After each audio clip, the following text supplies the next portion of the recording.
Okay, starting है। देखो last time P block में हमारा ग्रुप 18 फिनिश हुआ था। कुछ पी ब्लॉक के बेसिक्स भी हो गए थे। कुछ वहां से किसी को पूछना है, कोई doubt, any question, special group 18 से कोई क्वेश्चन हो किसी के बस, वो है problem. Group 18 based noble gases को पी वाई क्यू से प्रॉब्लम हो किसी के पास, पूछो अगर है तो कोई डाउट जल्दी से, कोई इशू नहीं है। देखो चलो एक प्रॉब्लम मुझे करके दिखाओ, ये भी ग्रुप 18 से रिलेटेड है, आपके पास कोई डाउट दिखाओ। कोई बात नहीं, देखो एक क्वेश्चन नोट करिए आप लोग। Question is xenon dichloride is isostructural with xenon dichloride is isostructural with option है हमारे पास antimony chloride, barium chloride, tellurium chloride, और एक लास्ट ऑप्शन है आयोडीन क्लोराइड ICl2। ओके, ये हमारे पास ऑप्शन है। चलिए ओके, ठीक है। क्वेश्चन है xenon dichloride is isostructural with, बहुत अच्छा क्वेश्चन है, एक्सपेक्टेड है ये आपको मिले किसी कॉम्पिटिशन में। बात नहीं करनी किसी को भी ना, बोलो मत को student. xenon dichloride is isostructural with, चलिए कोई बात नहीं, करें स्टार्ट। आपको पता है किसे कहते हैं आइसोस्ट्रक्चरल? सेम स्ट्रक्चर, इसको हिंदी बोलेंगे समसंरचनात्मक। समसंरचनात्मक, सेम स्ट्रक्चर होना चाहिए। अब किसी को पता है सेम स्ट्रक्चर होने के लिए क्या इंपॉर्टेंट है? कब बनती है सेम स्ट्रक्चर? जब बॉन्ड पेयर और लोन पेयर एग्जैक्टली मैच करते हैं। बॉन्ड पेयर और लोन पेयर एग्जैक्टली मैच करने चाहिए। देखो सुन लो, क्वेश्चन करने का ये फंडामेंटल है। मैं क्या करूंगा, इसके बॉन्ड पेयर लोन पेयर निकालूंगा, इन चारों के भी निकालूंगा। जहां इसके bond pair lone pair exactly match करेंगे ना, वो आइसो स्ट्रक्चर होगा। देखो मैं करके दिखाता हूँ, देखो ना, सब अटेंशन रहेगा ना। पहले मैं क्या कर रहा हूँ, xenon डाइक्लोराइड का स्ट्रक्चर बना रहा हूँ। देखो हम सबको पता है xenon के आउटर मोस्ट शेल में 8 इलेक्ट्रॉन होते हैं, 8। अब फ्लोरीन के पास 7 होते हैं। इसका एटॉमिक नंबर 9 है। जिससे कोई भी सोच सकता है, ये ना आपको पता होना चाहिए, इससे प्रैक्टिस करके आता है। देखो मैंने स्ट्रक्चर बना दिया, इसको देख के मुझे पता लग गया इसके पास 2 बॉन्ड पेयर 3 लोन पेयर है। देखो सब ध्यान से, दो तो इसके पास क्या है, बॉन्ड पेयर, और 3 क्या है इसके पास, लोन पेयर। दिख रहा है ना? अब मैं इन चारों में चेक करूंगा, जिसके पास भी 2 बॉन्ड पेयर 3 लोन पेयर हो गए, मेरा आंसर हो जाएगा। देखो जैसे पहला केस है SpCl3, देखिए इसको एंटीमनी कहते हैं, एंटीमनी। मे भी आपको एंटीमनी का एटॉमिक नंबर ना बताओ, ये होता है कंपटीशन में, कोई एटॉमिक नंबर भी नहीं दे रहा है इसका, परमाणु क्रमांक भी नहीं दे रहा है। अब आपको ना एक बात थोड़ी सी बताओ, ये प्रैक्टिस करके आएगी। ये नाइट्रोजन फैमिली का मेंबर है, ये नाइट्रोजन फैमिली का मेंबर है। Nitrogen, phosphorus, arsenic, antimony, bismuth. इसका मतलब ये हुआ, जितने आउटर मोस्ट शेल में इलेक्ट्रॉन नाइट्रोजन के होते हैं, उतने ही एंटीमनी के होते हैं। और पता है नाइट्रोजन के आउटर मोस्ट शेल में कितने इलेक्ट्रॉन होते हैं? 5। एंटीमनी के भी 5 आ गए। अब 3 बार ये क्लोरीन के साथ शेयरिंग करेगा। क्लोरीन के तो 7 ही होते हैं। देखो ये मैंने इसका स्ट्रक्चर बनाया। पता क्या प्रॉब्लम आ रही है, इसके पास 3 बॉन्ड पेयर 1 लोन पेयर है, मैच ही नहीं कर रहा। ये आंसर नहीं हो सकता। Is it clear? ये आंसर नहीं हो सकता। बी वाला आंसर भी नहीं हो सकता, क्योंकि बी वाला कंपाउंड तो आयनिक कंपाउंड है, उसका तो कोई स्ट्रक्चर ही नहीं बनेगा। BaCl2 है ना आपके नोट्स में, ये ऑप्शन में, तो BaCl2 तो आयनिक कंपाउंड, उसका कोई स्ट्रक्चर ही नहीं होगा। आयनिक कंपाउंड तो सीधा आयन से मिलकर बने हुए होते हैं। देखो सुन लो, सच है बिल्कुल, ये कोई इसका स्ट्रक्चर नहीं बनाएगा, टाइम वेस्टिंग है ना। क्योंकि बेरियम क्लोराइड एक आयनिक कंपाउंड है, barium is a typical metal. तो ये भी रेस में से बाहर हो गया, देखो दोनों रेस में से आउट हो गए। अब इसकी बारी आती है टेल्यूरियम क्लोराइड। अब ये टेल्यूरियम कहाँ होता है? ऑक्सीजन फैमिली का मेंबर है।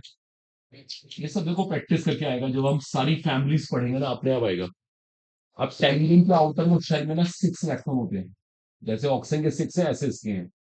2 बार ये फ्लोरीन के साथ शेयरिंग करेगा। देखो 2 बार ये फ्लोरीन के साथ शेयरिंग करेगा, और शेयरिंग करने के बाद ये स्ट्रक्चर बनेगा। 2 बॉन्ड पेयर 2 लोन पेयर, कोई फायदा नहीं है, ये भी आउट हो गया। अब बात करते हैं ICl2। आपको मैं सच बताऊं, ICl2 कंपाउंड ही नहीं होता, इसके अंदर ना कुछ मिसप्रिंट है, ये बिल्कुल पक्का बता रहा हूँ। ICl2 को कंपाउंड नहीं है, या तो ICl होता है, या ICl3 होता है, ICl5, ICl7। ये ना ICl3 होगा। मैं ये नहीं, मैं जान के जबरदस्ती आंसर करने के लिए कर रहा हूँ। ICl2 कंपाउंड ही नहीं है। जो मैं स्ट्रक्चर बना के दिखाता हूँ पहले आपको।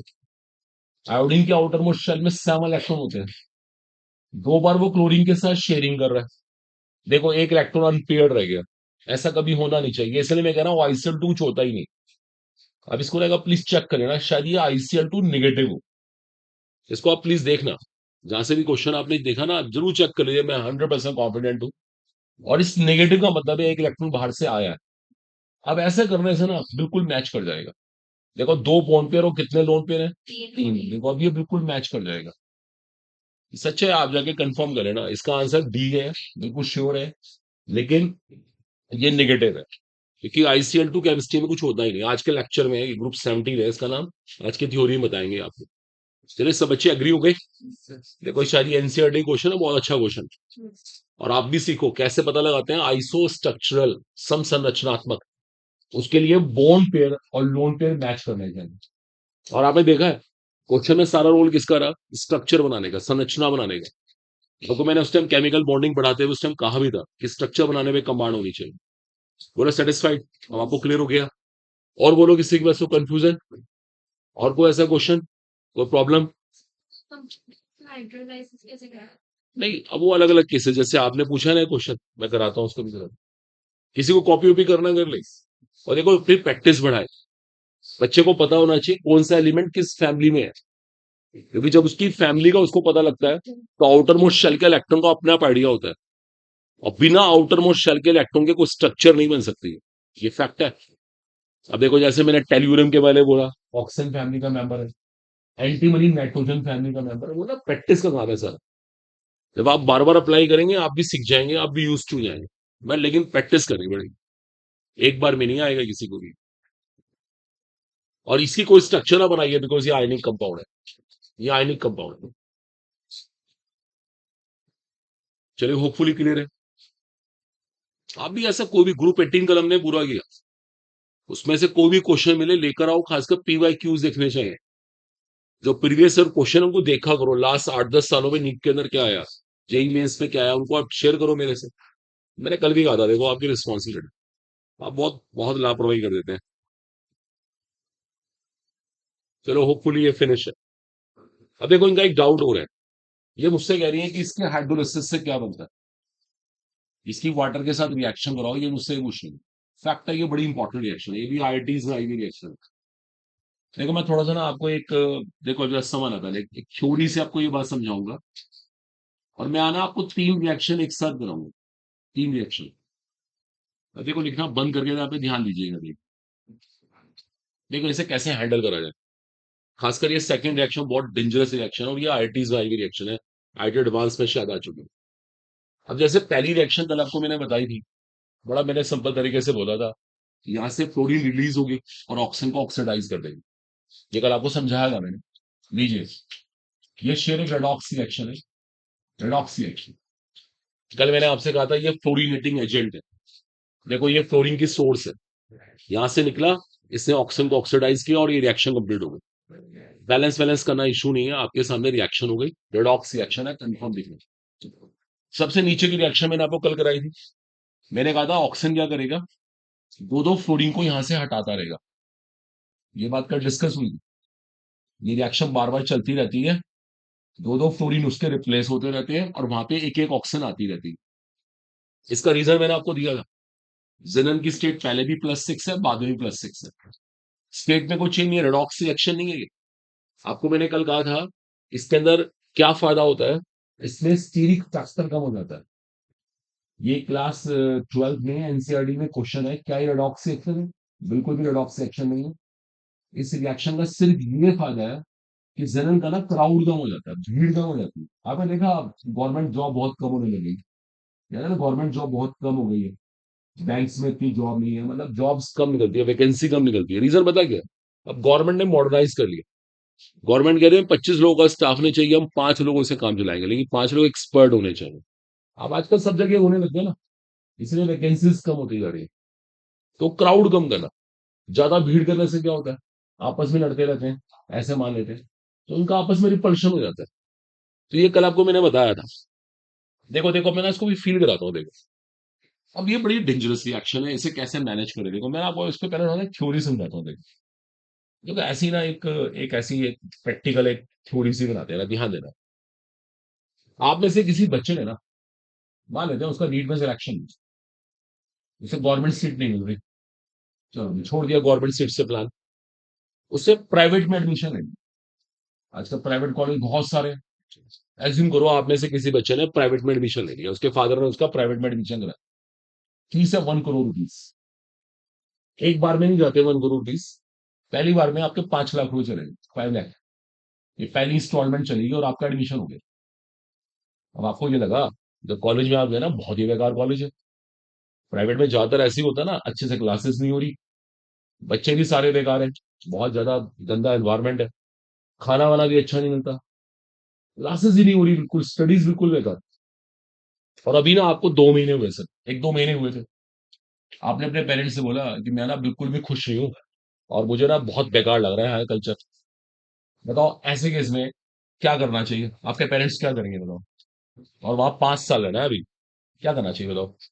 छोड़ देना चाहिए, दिस फैक्ट है, सही कह रहे हैं बिल्कुल, छोड़ देना चाहिए। क्या वो 5 लाख ही तो गए, बड़ा 1 करोड़ देखो जाने वाले हैं, सोच के देखो आप। 5 साल में इतने रुपए जाएंगे और इतना मेंटल हेरेसमेंट होगा, इतनी टेंशन होगी, दिमाग खराब हो जाएगा। 5 साल लाइफ कैसे निकलेंगे, जेल में आ गए, और पता नहीं इसके बाद फ्यूचर क्या होगा, क्योंकि हमने स्टडी भी नहीं करी, डॉक्टर भी अच्छे नहीं बन पाएंगे। इससे बड़े 5 लाख चले जाए कोई बात नहीं है, लाइफ से बड़ा कुछ नहीं होता। 5 लाख गए ना, आप सोचो 95 लाख बचा लिया आपने, और अपने 5 साल लाइफ के बचा लिए। अभी नोट नहीं करना, सुनना मेरा ध्यान से, नोट तो क्या करना इसलिए बताऊंगा, ये चीज मैं यहाँ करके दिखाऊंगा। अब एक और बच्चा है, उसकी 95 लाख रुपए फीस चली गई, बस 5 लाख फीस लगी थी। अब उसके सामने ये सिचुएशन आ रही है, बड़ा खराब माहौल है, हरेसमेंट हो रहा है, ये है वो है। तो ऐसे बच्चों को क्या करना चाहिए, छोड़ देना चाहिए, बिल्कुल भी नहीं। अब कैसे भी करके 5 लाख ही तो रह गए यार, और 1-2 महीने रह के बिताओ, घर आ जाओ, और क्या, कोई बहाना मार के घर आ जाओ, 1-2 महीने घर से ही पास कर लो, और छोड़ो मेंटल हेरेसमेंट को, 5 लाख और देके अपनी डिग्री लेके घर आओ। क्योंकि आपने इतने सारे पैसे खर्च कर दिए, और लाइफ के 4.5 ईयर तो दे चुके हैं आप, सोच के देखो। एक होता है बीच में, जिसका भी 1-2 साल ही नहीं होता है, 1-2 साल हुए हार्डली, अब मान लेते हैं उसके 30-40 लाख गए। अब बताओ इसके सामने क्या हो रहा होगा, ये ऐसा सा टफ सिचुएशन। ये बोला क्या करूं, छोड़ूं तो मरता हूं, आगे जाऊं तो मरता हूं, क्योंकि बीच में बैठा ना। इसके सामने देखो 40 लाख रुपीज कम नहीं होते, 40 लाख रुपए जा चुके, पेरेंट्स ही बोलेंगे इतने रुपीज हमने मुश्किल से मैनेज करे। भाई इतने पैसे कौन लाता है, कहीं से को प्रॉपर्टी सेल करी, कुछ किया, इतने रुपीज मैनेज करे। अब तुम्हें लग रहा है कि बेकार कॉलेज है। देखो, शुरुआत में कहते थे, कि शुरुआत में कहते हैं हम छोड़ देते, चलो कोई बात नहीं। जब एंड हो रहा था, तो भी अपना पूरा करके आओ कोर्स। जो बीच में होता है ना, इसे कहते हैं डोल्ड्रम, ये है एक लटकने वाली सिचुएशन, क्या करा जाए। अब देखो मैं इस बात को ना यहीं पे करके दिखाता हूँ, अब इसको, अब ये थ्योरी हम यहाँ पे बोलते हैं, देखो देखो अब इसे केमिस्ट्री में बोलते हैं, याद तो करना पड़ेगा थोड़ा सा। देखो यहाँ पे जिनन ना अपने लोअर स्टेट में था, जिनन फ्लोरीन के साथ कोई बॉन्डिंग करने में मतलब इस तरह से इंटरेस्टेड नहीं है। ये फ्लोरीन से मतलब एक तरह से ना मजबूरी में बॉन्डिंग करी जाती है, क्योंकि फ्लोरीन कौन है, बहुत ही पावरफुल ऑक्सीडाइजिंग एजेंट।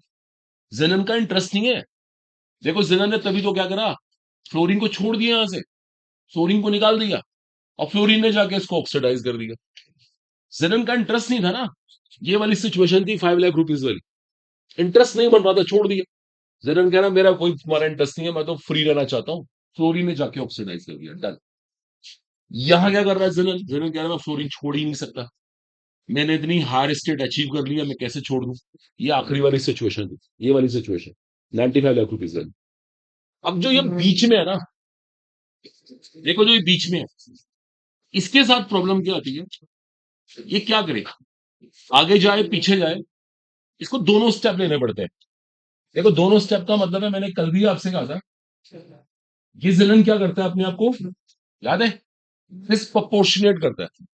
देखो अपनी स्टेट डाउन भी कर रहा है, और अपनी स्टेट अप भी कर रहा है। ये कल आपको मैंने रिजल्ट लिख कर दिखाया था, यहाँ पे जनरल ने अपने आप को रिड्यूस भी करा था, अपने आप को ऑक्सीडाइज भी करा था।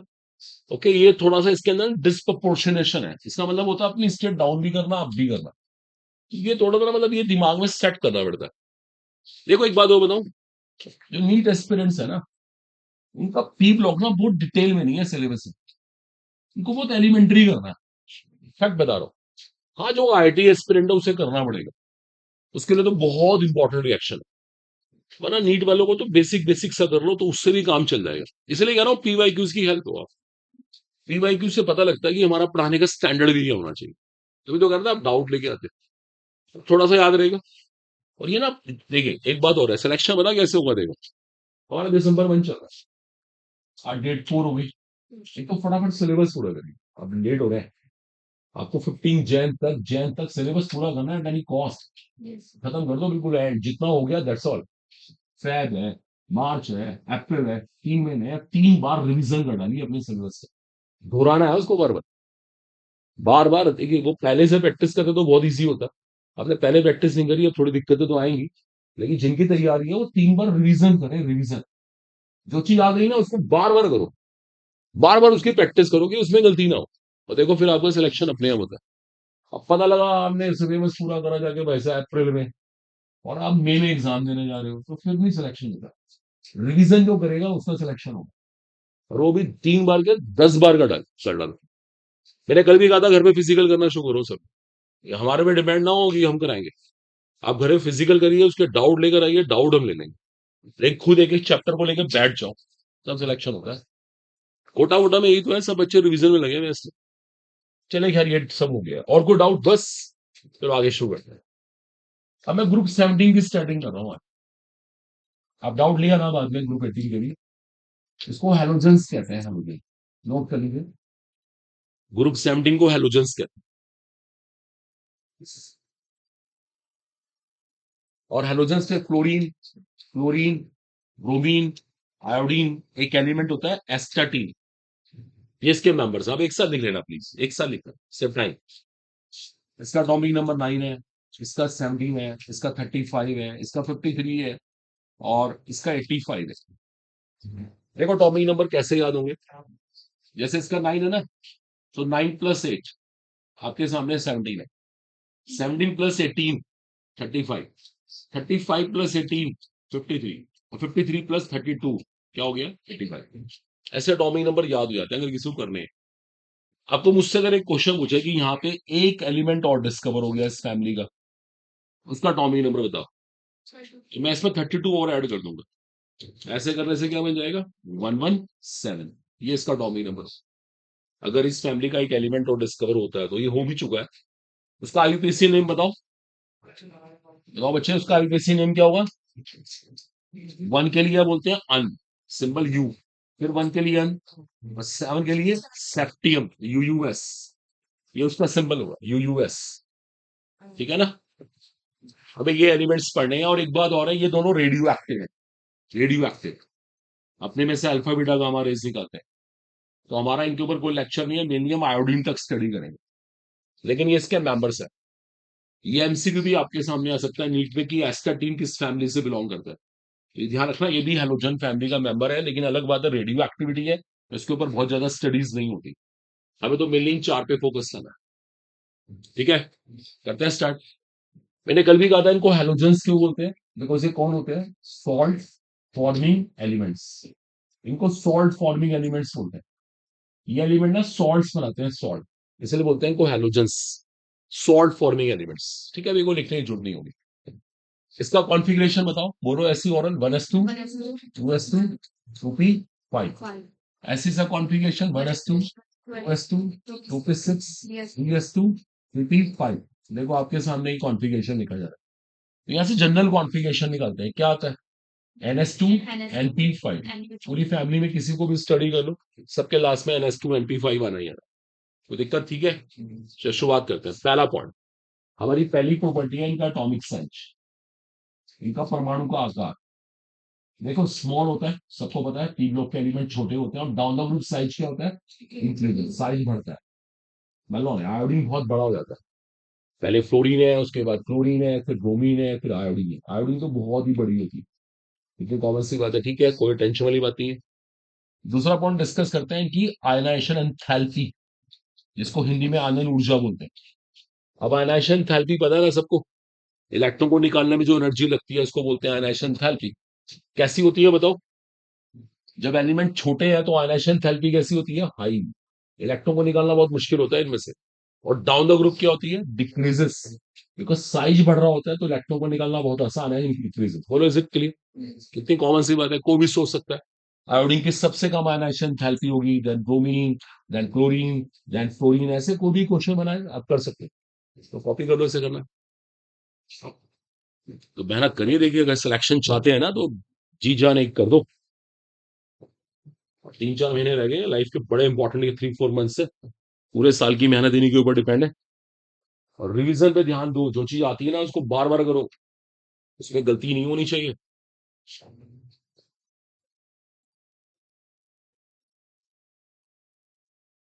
और आप फिजिकल के डाउट लेके आओ, फिजिकल की सारी प्रॉब्लम मैं ले लूंगा, ये मैं किसी ब्रांच की हो तो कोई इशू नहीं है, आपके ऊपर डिपेंड करेगा। पढ़िए, जिसको देखो रियली जिसका लाइफ का एम है कि मेरे को डॉक्टर ही बनना है बस, तो भैया फिर लग जाओ।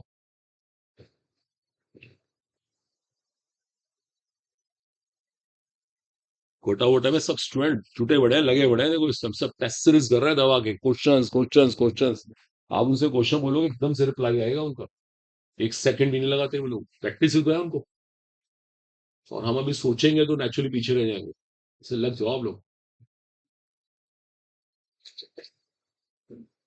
पीवाईक्यूज की बहुत हेल्प हो, किस तरह क्वेश्चंस आ रहे हैं, टेस्ट सीरीज तो बहुत चल रही हैं। अब नहीं करी तो आपने कोई बात नहीं, अब जो भी हुआ। लेकिन नेटफ्लिक्स पे सब अवेलेबल है, ऑनलाइन ऑफलाइन सब मिल जाता है, कहीं जाना भी नहीं पड़ता।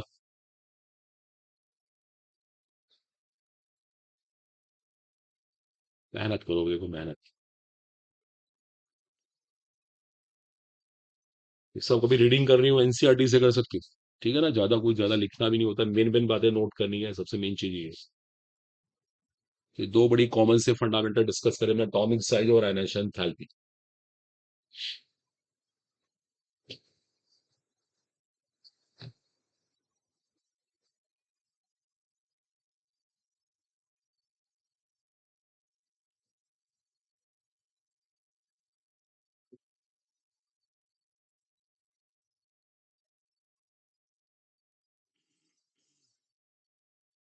चलिए होपफुली क्लियर है ना, या तो कोई दिक्कत नहीं, नॉर्मल सा बॉन्ड है बिल्कुल।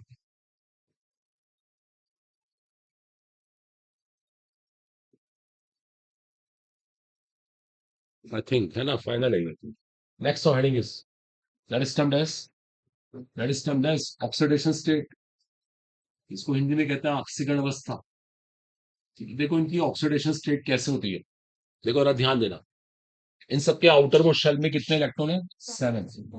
अब जिसके पास 7 होते हैं वो क्या करने की कोशिश करता है, या तो वो एक ले ले, -1 बन जाए, या फिर 7 के 7 दे दे। देखो सुनो एक मिनट, अभी नोट नहीं करना। ये इनकी रेंज है, रेंज। इसको रेंज कहते हैं, रेंज। जो ऑक्सीडेशन स्टेट है वो इस रेंज में लाई करती है, -1 to +7। But fluorine shows only only -1 oxidation state. ध्यान रखना, फ्लोरीन की सिर्फ एक ही स्टेट है, -1। देखो फ्लोरीन की पॉजिटिव स्टेट होती ही नहीं है, तो क्यों नहीं हो सकती? करेक्ट है, मोस्ट इलेक्ट्रोनेगेटिव एलिमेंट है केमिस्ट्री। जब उसकी मैक्सिमम इलेक्ट्रोनेगेटिविटी है तो उसकी पॉजिटिव स्टेट तो आ ही नहीं सकती। बोलो फाइनल हुआ?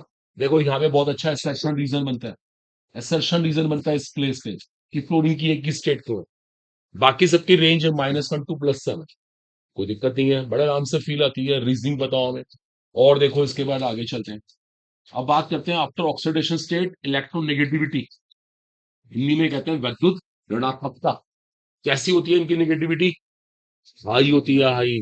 हेलोजन फैमिली की हाई इलेक्ट्रोनेगेटिविटी है। और डाउन द ग्रुप क्या होती है, decreases.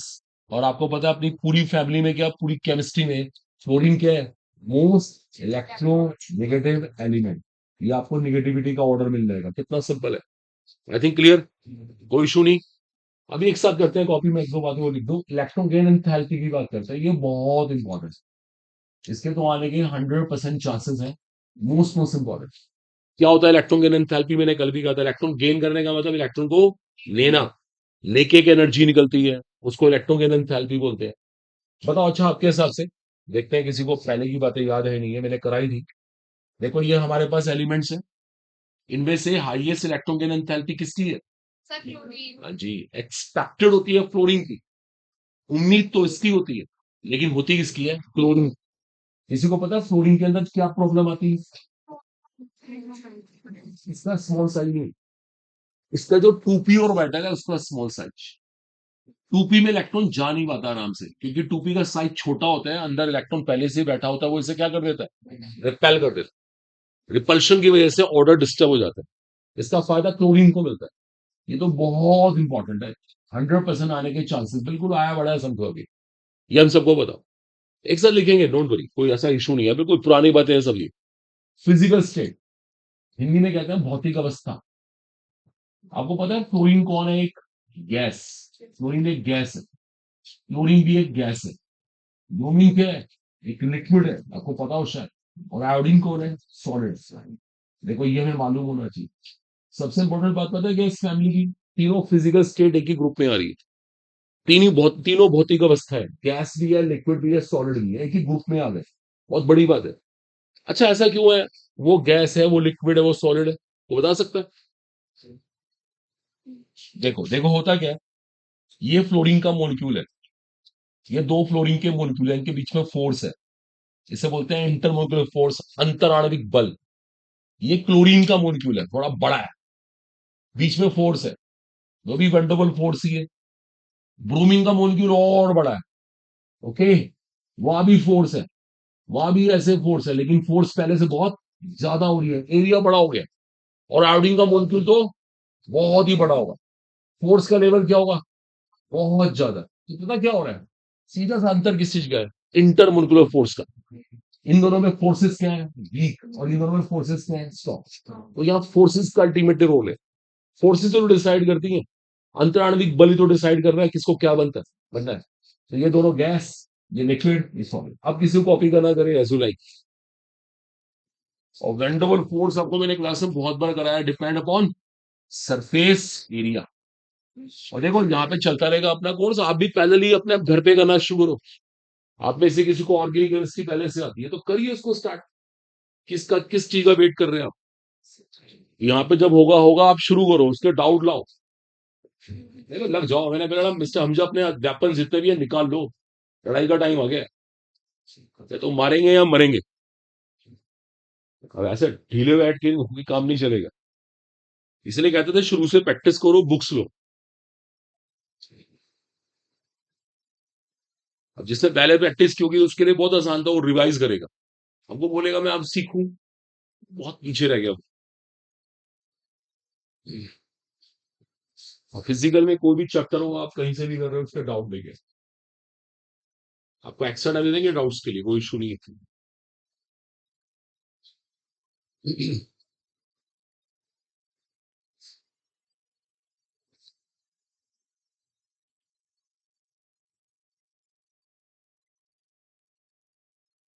Physical state, electronegativity, oxidation state, हमने सारी बातें डिस्कस कर ली।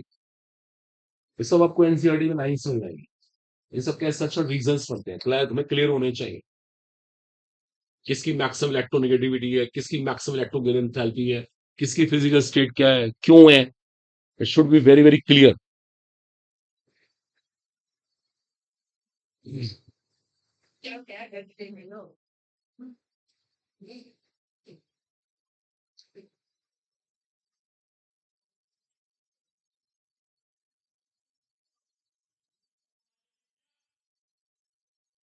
मेरे होपफुली क्लियर।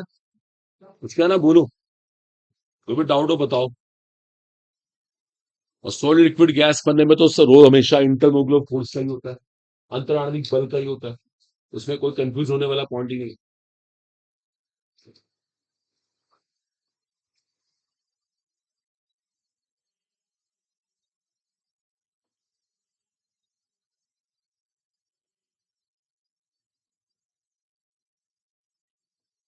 चलिए होपफुली क्लियर, ठीक है ना।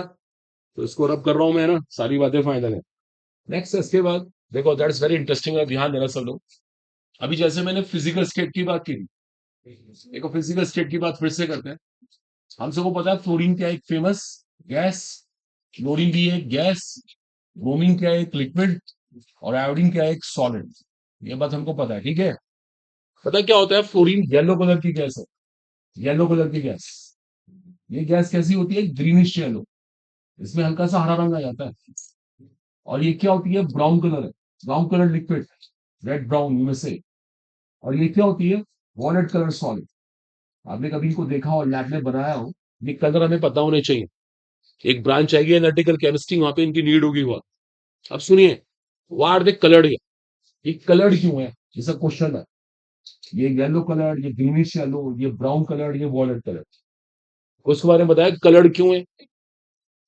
ये पैरामैग्नेटिक होना एक अलग बात होती है। पैरामैग्नेटिज्म से कोई कलर का यहाँ पे कोई लिंक ही नहीं होता। बताइए, इन्हें कलर्ड किसने बनाया?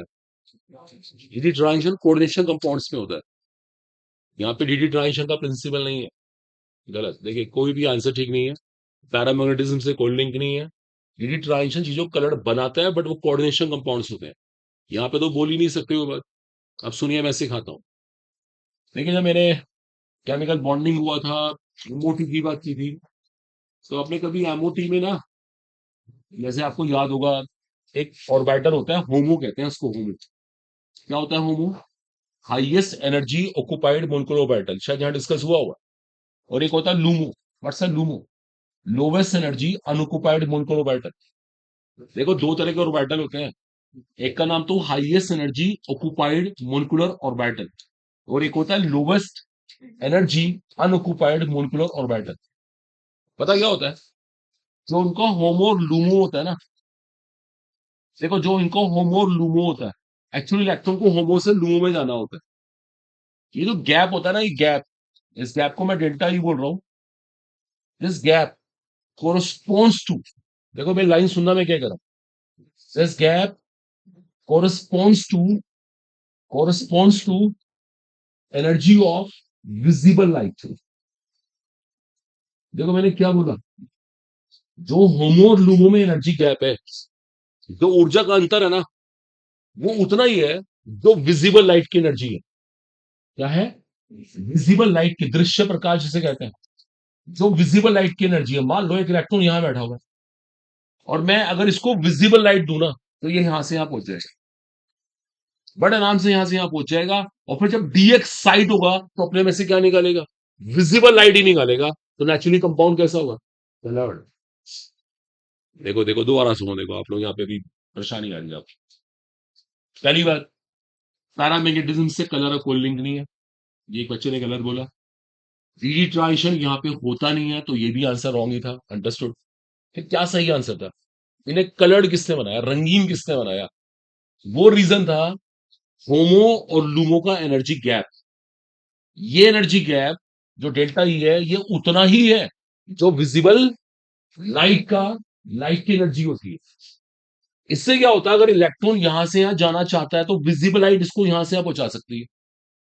जब विजिबल लाइट से इलेक्ट्रॉन यहां गया, तो डी एक्साइट हो गया अपने में से, विजिबल लाइट निकालेगा ना।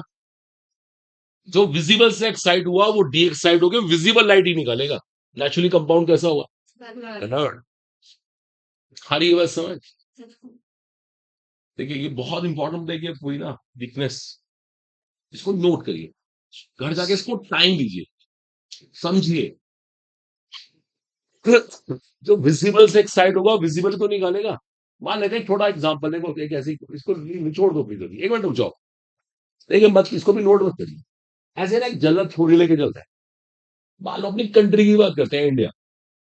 हमारी कंट्री में करप्शन है, बोलते हैं ना, बहुत सारे सेक्टर में करप्शन है, रिश्वत देते हैं लोग। सुना आपने? मान लीजिए आपने कहीं जॉब लग गई, लगी रिश्वत सही, आपने 50 लाख रुपए रिश्वत दी, तब जाकर आपको जॉब मिली। आप बताओ वहां पे आप कैसे काम करेंगे? ईमानदारी से काम करेंगे? तो क्या बोलेंगे? पहले 50 पूरे करने हैं, 50 तो अपने आगे कमाऊंगा, पहले 50 तो पूरे कर लूं। आप भी गलत काम करना शुरू कर देंगे, बोलोगे नहीं? ये होता है ना। आप कह रहे हैं मैंने 50 लाख खर्च किए, मैंने सब कुछ तो भेजा, जब जाके जॉब मिली है। तो आप बोल रहे हैं पहले पैसे पूरे कर रहे हैं, और उधार ले रखे हैं लोगों ने, लोगों से आपने। ऑफिस में तो कर रहे हैं ना, तो आप क्या करोगे? आप भी रिश्वत दोगे, तो एक नेचर बन जाती है।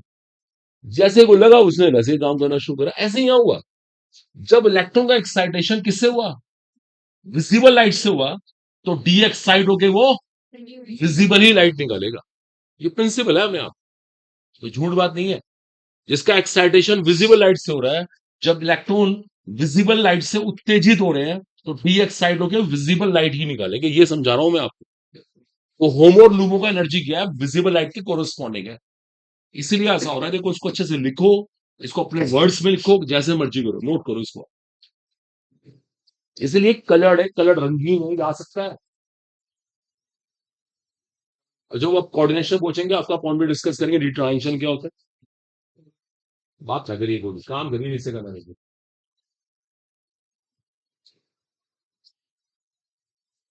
तो भाई पहले वो 50 लाख ही पूरे करेगा जो 50 लाख खर्च करके आया।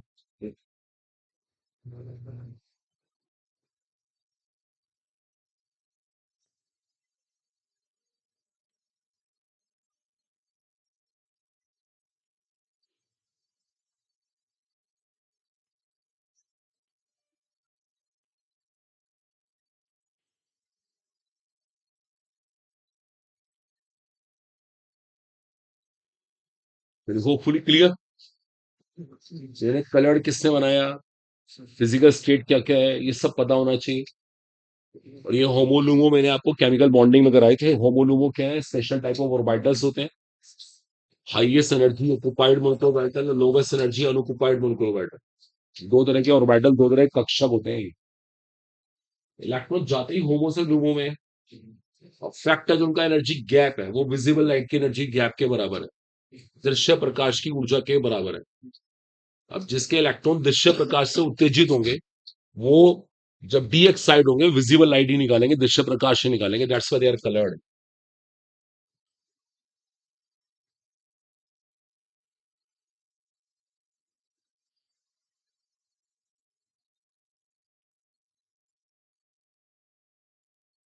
अगले स्टेप पे आए, ठीक है, ये फाइनल हो गया।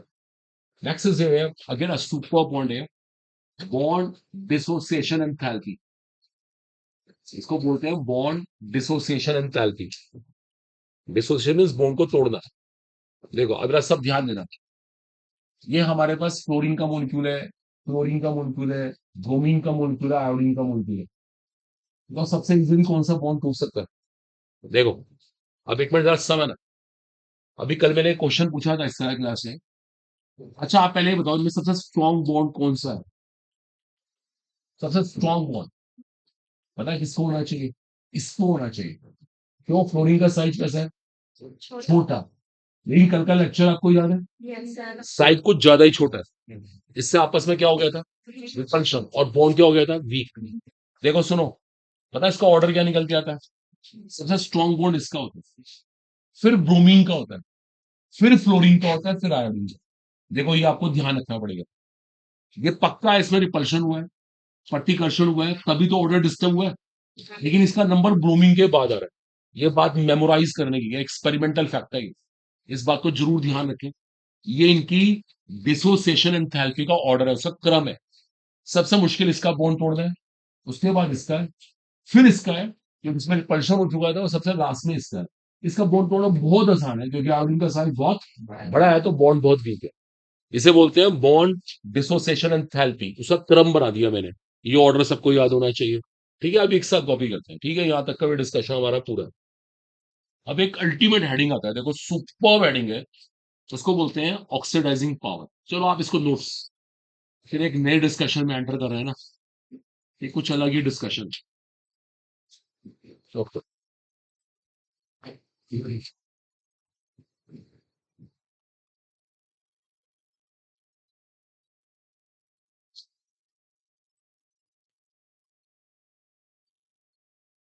ओके। देखो अब इनकी ना ऑक्सीडाइजिंग पावर कंपेयर करते हैं। इनकी ऑक्सीडाइजिंग पावर कहाँ लाई करती है, ये देखते हैं। ठीक है, ओके।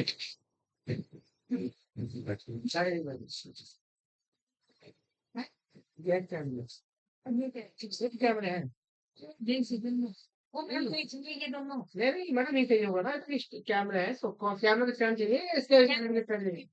ये चाहिए दोनों। ओके, देखो पॉइंट इज व्हाट है, ऑक्सीडाइजिंग पावर। इनकी ना ऑक्सीकरण क्षमता कंपेयर करता हूं। देखो पहले एक बात मैं बता दूं, halogens are halogens are good oxidising agents. ये जो हेलोजन्स होते हैं ना, ये बड़े अच्छे ऑक्सीडाइजिंग एजेंट होते हैं। हमीन कहते हैं ऑक्सीकारक। देखो ये बहुत अच्छे ऑक्सीकारक होते हैं। अच्छा क्यों? Why are the good oxidising agent? इसको लिखो मत, पहले यहाँ पे ध्यान दो। बताओ क्या करता है एक ऑक्सीकारक? खुद रिड्यूस होता है। खुद रिड्यूस कैसे होता है? Bye gaining electron. उसको इलेक्ट्रॉन गेन करना पड़ता है। और एक बात और सुन लो, ये इलेक्ट्रॉन गेन करने में बहुत इंटरेस्टेड है। इनको अपना ऑक्टेट पूरा करना है। अब जो इलेक्ट्रॉन लेना चाहता है, तो अपना रिडक्शन चाहता है, नेचुरली क्या करेगा? औरों का ऑक्सीडेशन ऑक्सीडेशन करेगा। तो ये एक वेल नोन सा पॉइंट है। Halogens are good oxidizing agents because, yeah, as they have good tendency to to gain electron. इनकी टेंडेंसी इलेक्ट्रॉन गेन करने की बहुत ज्यादा होती है। ये अपना रिडक्शन चाहते हैं। अब जो अपना रिडक्शन चाहता है, नेचुरली वो को ऑक्सीडेशन करता है, और वो कौन होता है? Oxidising agent. तो दिक्कत बड़ी, देखो ये भी बड़ा अच्छा है सर्शन रीजन। ये तो समझना होता है, ये सर्शन रीजन बन जाते हैं। तो सुनो अगला पॉइंट, देखो सोच के बताना। जब ये बहुत अच्छे ऑक्सीडाइजिंग एजेंट है, ऐसी आप प्रिडिक्शन करो, बताओ यहाँ पे सबसे अच्छा ऑक्सीडाइजिंग एजेंट किसको होना चाहिए? सबसे आराम से इलेक्ट्रॉन कौन ले सकता है? Fluorine. Fluorine Cl। Very good, she is right यार। इसकी इलेक्ट्रॉन एंथैल्पी बहुत हाई है, हाईएस्ट है, हाईएस्ट। सबसे आराम से इलेक्ट्रॉन ये ले सकता है, तो इसको बेस्ट होना चाहिए। इसको बेस्ट होना चाहिए। लेकिन बेस्ट होता कौन है? फ्लोरीन। देखो देखो, मैंने बोला ना इनऑर्डरिंग में चलता है। आंसर कितनी बात ना बड़े अनएक्सपेक्टेड आते हैं। हम सोचते हैं कुछ हो रहा है, रिजल्ट कुछ और होता है। अभी हमने ये सोचा क्लोरीन को बेस्ट होना चाहिए, निकला क्लोरीन बेस्ट। मैं ना इस सेंटेंस को पहले पूरा करूंगा। मैंने बोला halogens are good oxidizing agents as they have good tendency to gain electrons, and chlorine must be the best. Chlorine must be the best. Must be the best oxidizing agent because of because of because of highest electronegain enthalpy. Chlorine must be the best oxidizing agent because of highest electronegain enthalpy, but fluorine is found to be best. But fluorine is found to be best. But fluorine is found to be best. देखो ये कितना important point है। अब इसके ऊपर ना पूरा discussion करें। ये हमारा पूरा एक बहुत अच्छा कॉन्सेप्चुअल क्वेश्चन है। बेस्ट होना चाहिए क्लोरीन को, लेकिन बेस्ट होती फ्लोरीन। तो अब इसको डिस्कस करना होगा। अब आप आराम से कॉपी करोगे, वरना नहीं। ये लास्ट के दो सेंटेंस बड़े इंपॉर्टेंट है। बेस्ट होना चाहिए क्लोरीन को because of highest electron gain enthalpy, because of highest electron gain enthalpy, but fluorine is found to be the best. But fluorine is found to be the best. Okay, होती fluorine है, होती fluorine, that's a point है। होना चाहिए chlorine को, but fluorine is found to be the best. और fluorine को best किसने बनाया? अब इसके ऊपर डिबेट करें। Who makes fluorine best?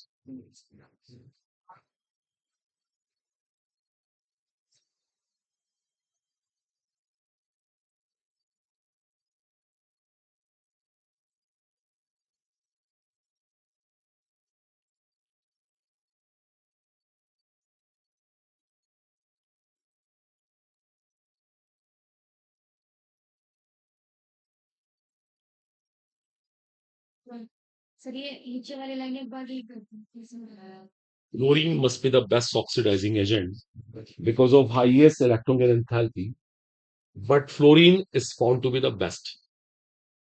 सबसे अच्छी मिलती फ्लोरीन है, सबसे अच्छी निकलती फ्लोरीन है, जबकि उम्मीद क्लोरीन की थी, but fluorine is found to be the best. ठीक है, आई बात सबको समझ? अब देखो इससे ना नोट कर लिया सब लोगों ने?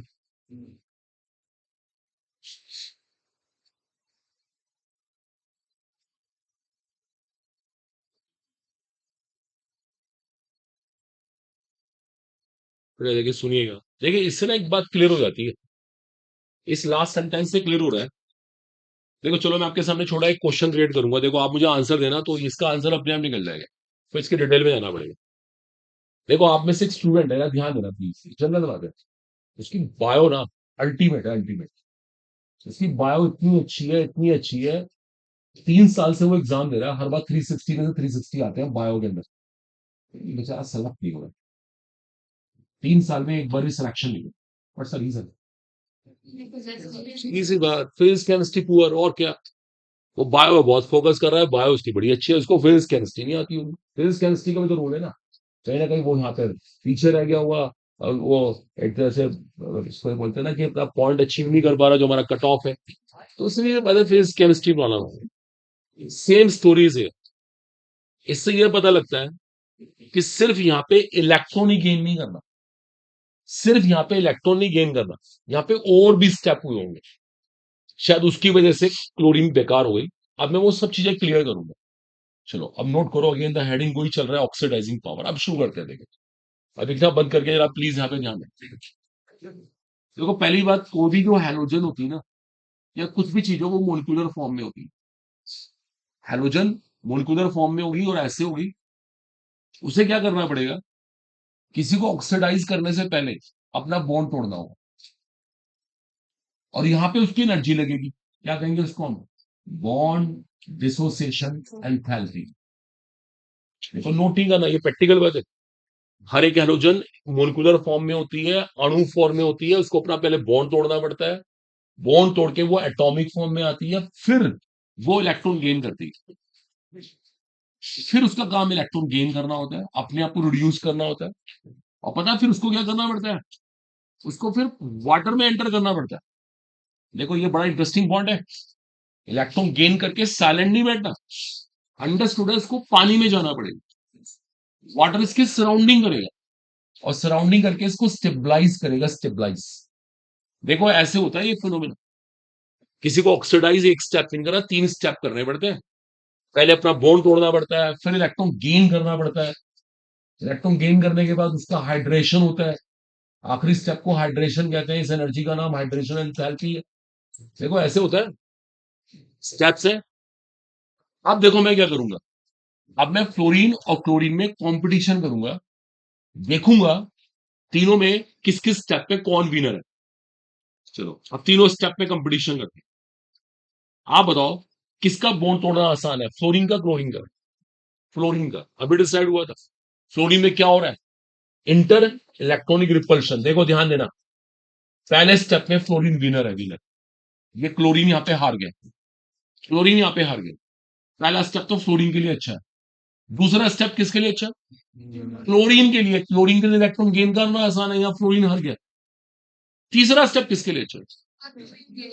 फ्लोरीन, क्योंकि उसका साइज छोटा है, तो पानी इसको ज्यादा घेरेगा, ज्यादा स्टेबलाइज करेगा। यहाँ पे फ्लोरीन फिर जीत गया, और यहाँ पे क्लोरीन हार गया। देखो पता लगा यहां से कि फ्लोरीन बेस्ट क्यों है। फ्लोरीन के 2 स्टेप बड़े अच्छे हैं। कौन कौन से? एक तो बॉन्ड डिसोसिएशन वाला, और एक हाइड्रेशन वाला। क्लोरीन का एक ही स्टेप अच्छा है। देखो एक ही स्टेप के अच्छा करने से वो जीत नहीं सकता।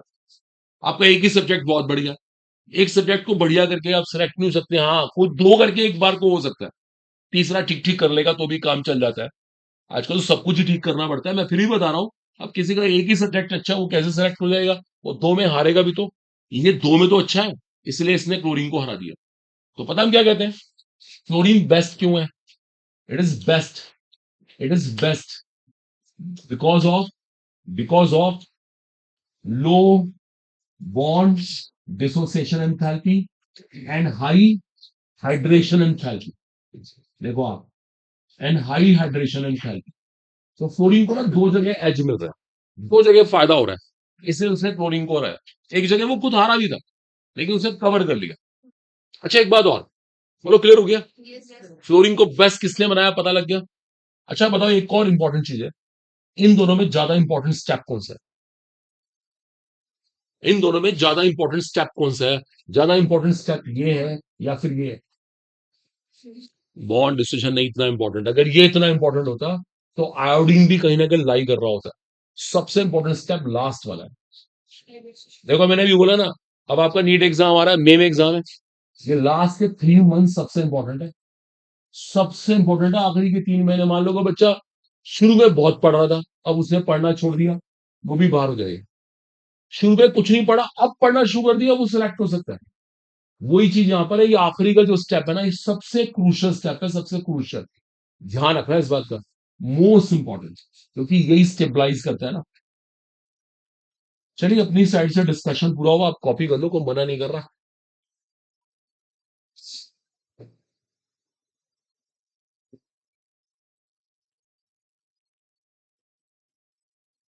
तब तक होगी, पता नहीं कितने लोगों को मारे हैं। क्या देख रहे हो लोग? गाड़ी का चलान दो। चला मुझे गाड़ी का चेक कर दो। चेक करेंगे, इंपॉर्टेंट चला है, पहले तो चलता रहेगा ऑक्सीजन। हाँ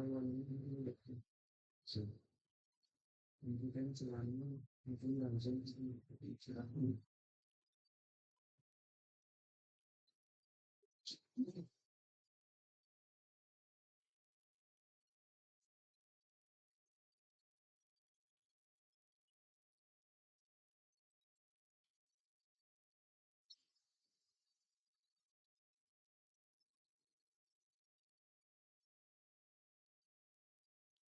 तो फ्लोरीन को बेस्ट किसने बनाया? कौन से दो इंपॉर्टेंट फैक्टर हैं? उन दोनों में सबसे इंपॉर्टेंट फैक्टर क्या है? It should be clear.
Fully clear.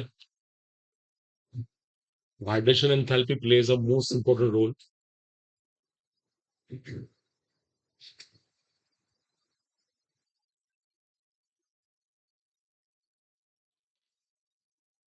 ये होता है ऑक्सीडाइजिंग पावर। नो डाउट ये क्लोरीन को अच्छा बनाने में ना दो स्टेप का बहुत इंपॉर्टेंट रोल है, मेंशन कर दिया मैंने। सो नोट कर लिया उम्मीद है, यस ठीक है। अब देखो मैं ना ऑक्सीडाइजिंग पावर का ना ऑर्डर बना के दिखा रहा हूँ, अच्छे बातें नहीं।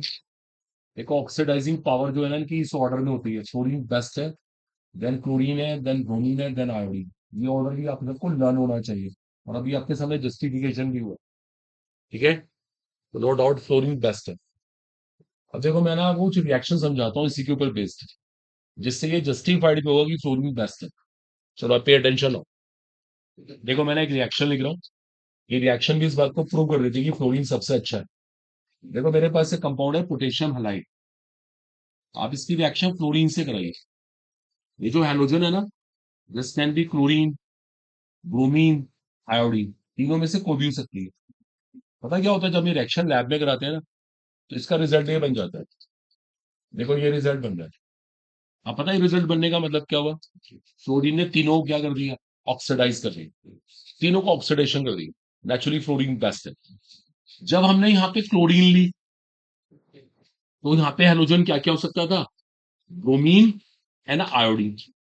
तब क्लोरीन ऑक्सीडाइज करती, देखो तब क्लोरीन ऑक्सीडाइज करती। ये इस बात का इंडिकेशन है क्लोरीन ब्रोमीन आयोडीन से अच्छी है, फ्लोरीन से अच्छी नहीं है। तो जब हमने ब्रोमीन ली, तो एक ही ऑप्शन था सिर्फ इसका, आयोडीन का। X can be only iodine लिया, तो रिजल्ट आ गया था K B R plus X two. और जब हमने आयोडीन ली ना, तो क्या हुआ उस केस में? जब हमने यहाँ पे आयोडीन लिया, वहां पे कोई रिएक्शन नहीं हो रही थी, किसी भी केस में कोई रिएक्शन नहीं है। आप चाहे फ्लोरीन लें, क्लोरीन लें, ब्रोमीन लें, इसका मतलब जो आयोडीन कंडीशन सबसे बेकार थी। सबसे अच्छा कौन है? फ्लोरीन, उसके बाद chlorine, then bromine, then iodine. ऐसे भी क्वेश्चन आपको मिल सकते हैं, चार रिएक्शन देके बोलेंगे चारों में से कौन सी रिएक्शन पॉसिबल नहीं है, या चारों में से कौन सी रिएक्शन पॉसिबल है। तो अगर आपके माइंड में फंडामेंटल है कि ऑक्सीडाइजिंग पावर का ऑर्डर ही है, तो आप पता लगा सकते हो। चलिए सब बच्चे होपफुली अग्री। किसी को कॉपी करना कर ले, एज यू लाइक। आगे कुछ लगे काम का नोट कर लो। बाकी सब एनसीईआरटी में होता ही है, टाइम भी बचा सकते हैं आप। ठीक है, आप पास करना ज्यादा अच्छा है, निपटाएं फटाफट चीजें को, फिर रिवीजन भी अटेंड करोगे। रेडॉक्स रिएक्शन है, इसलिए को नेम नहीं पता, किसी केमिस्ट का नाम मालूम नहीं, सुना नहीं कभी। ओके, कोई नेम तो नहीं है होपफुली, बट रेडॉक्स रिएक्शन से सारी की सारी देख लीजिएगा, मेरे को नहीं आइडिया।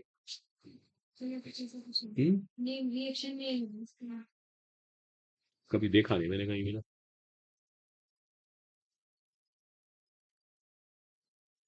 एनसीईआरटी में शायद जीवन नहीं बस। तो ये नोट डाउन है, सब रेडॉक्स रिएक्शंस हैं। क्लोरीन ने तीनों का ऑक्सीडेशन किया, क्लोरीन ने दो का किया, ब्रोमीन एक का कर पा रही है, और आयोडीन किसी का भी ऑक्सीडेशन नहीं कर पा रही है, तो वो कहीं स्टैंड नहीं कर रही है।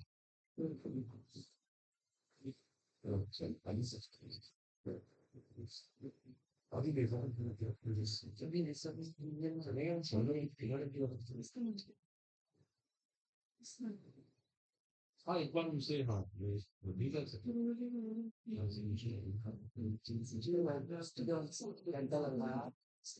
आप उसमें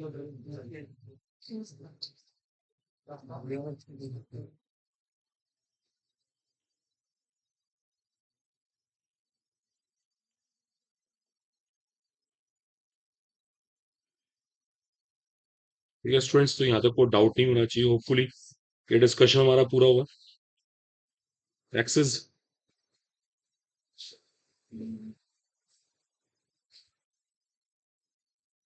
डन।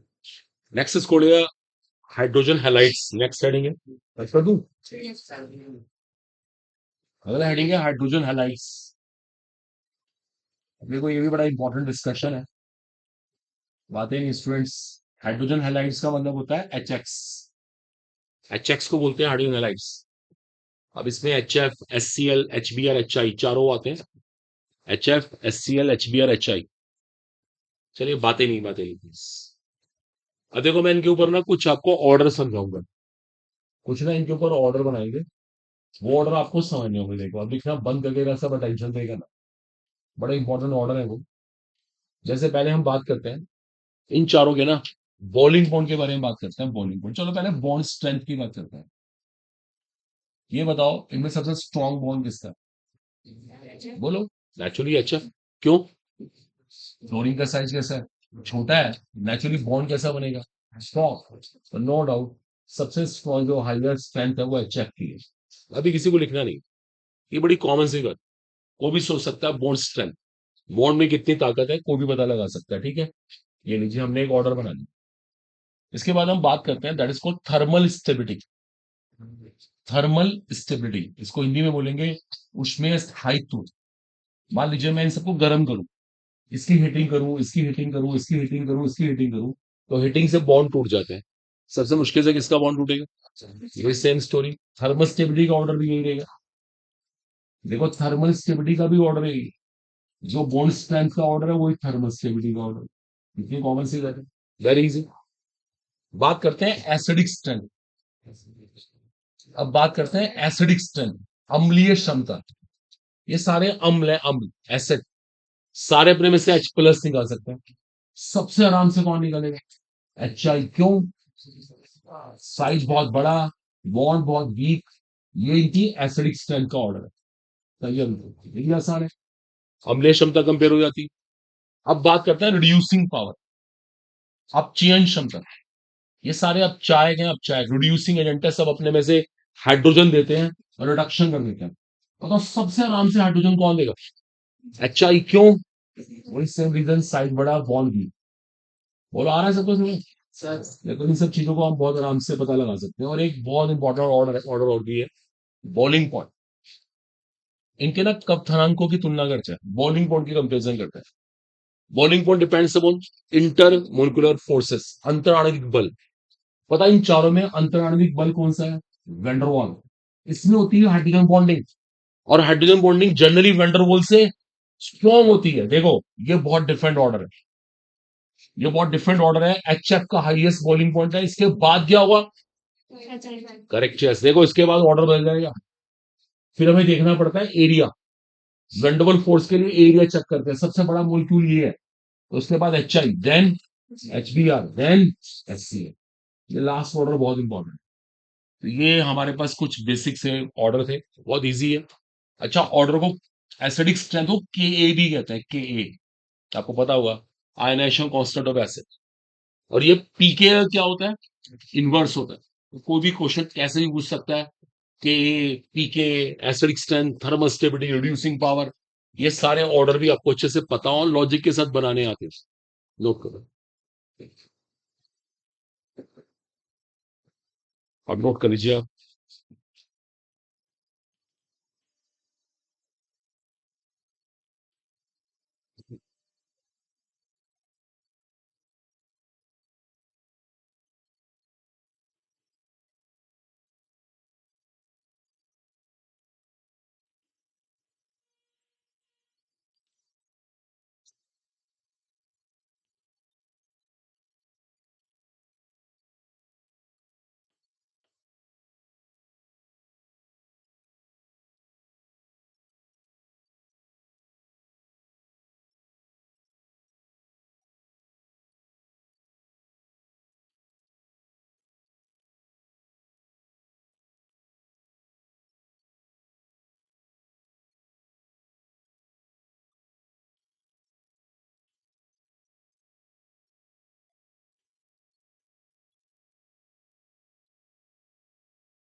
ठीक है बच्चों, ये बॉइलिंग पॉइंट का ऑर्डर था, हमने स्टडी कर लिया।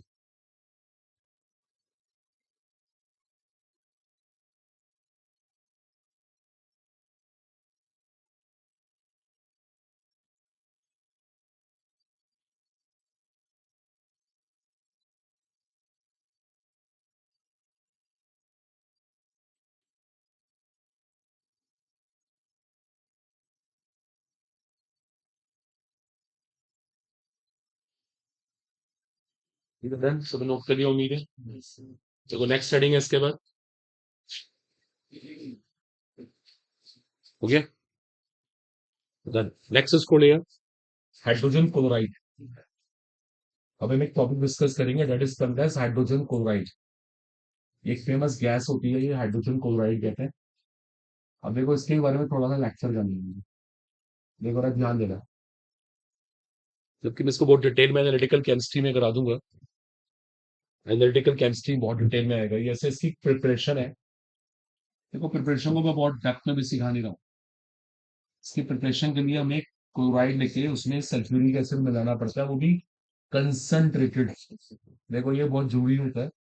H2SO4 तो मिलाएंगे, लेकिन ये कंसंट्रेटेड ही होना चाहिए, तब यहाँ से हाइड्रोजन क्लोराइड गैस बनेगी। देखो इसके ऊपर भी चलो डिस्कशन कर लेते हैं। वो बताएगा मुझसे मुझसे कि आपने पर्टिकुलरली ये वाला एसिड क्यों लेना है। यहाँ पे डाइल्यूट से पूछना होता है, डाइल्यूट यहाँ पे अलाउड ही नहीं था। Why should be concentrated.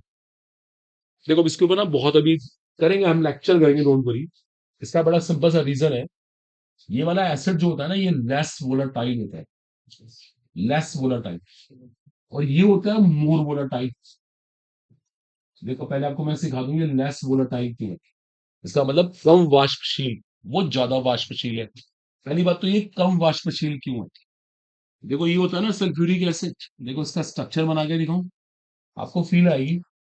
तो उसके मॉलिक्यूल्स के बीच में क्या हो रही है, क्या हो रही है, हाइड्रोजन बॉन्डिंग।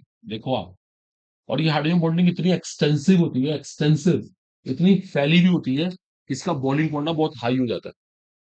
आपने कभी प्रैक्टिकल लाइफ में सल्फ्यूरिक एसिड देखा होगा, हिंदी में तेजाब कहते हैं। देखा कितना गाढ़ा होता है, कितनी थिकनेस होती है। उसके पीछे रीजन है, इतनी सारी हाइड्रोजन बॉन्डिंग हो रही होती है। इसका बॉइलिंग पॉइंट बहुत लो है, मतलब बहुत हाई है। ये लेस वोलेटाइल है, वो मोर वोलेटाइल है। इससे पता क्या होता है, ये उड़ के यहां से बाहर निकलता रहेगा। जब ये जाता रहेगा तो आपकी रिएक्शन फॉरवर्ड चलेगी, फॉरवर्ड आगे की तरफ, अकॉर्डिंग टू लीच-चैटर्स प्रिंसिपल। ये मैं आपको एनालिटिकल केमिस्ट्री बहुत डेप्थ में सिखा दूंगा, ऐसी केमिस्ट्री वहां पे हम शेयर करेंगे। चांस की बात है कि फंडा आया बता दिया मैंने, चलो कोई बहुत बड़ी बात नहीं। एक ही प्रिपरेशन कर रहे हैं, बाकी प्रिपरेशन तो वहां मिल जाएगी हमें। अब देखो मुझे इसके बारे में क्या इंपॉर्टेंट सिखाना है यार, ध्यान देना। आप इस गैस को ना पानी में डाल दो। आपको पता होगा पहली बात तो पानी में डालने से क्या बनता है, हाइड्रोक्लोरिक एसिड। ये होता है हाइड्रोक्लोरिक एसिड। देखो मैंने ब्रैकेट में जी लिखा है, इसका मतलब ये गैस है, हाइड्रोजन क्लोराइड है इसका नाम, हाइड्रोक्लोरिक गैस नहीं है।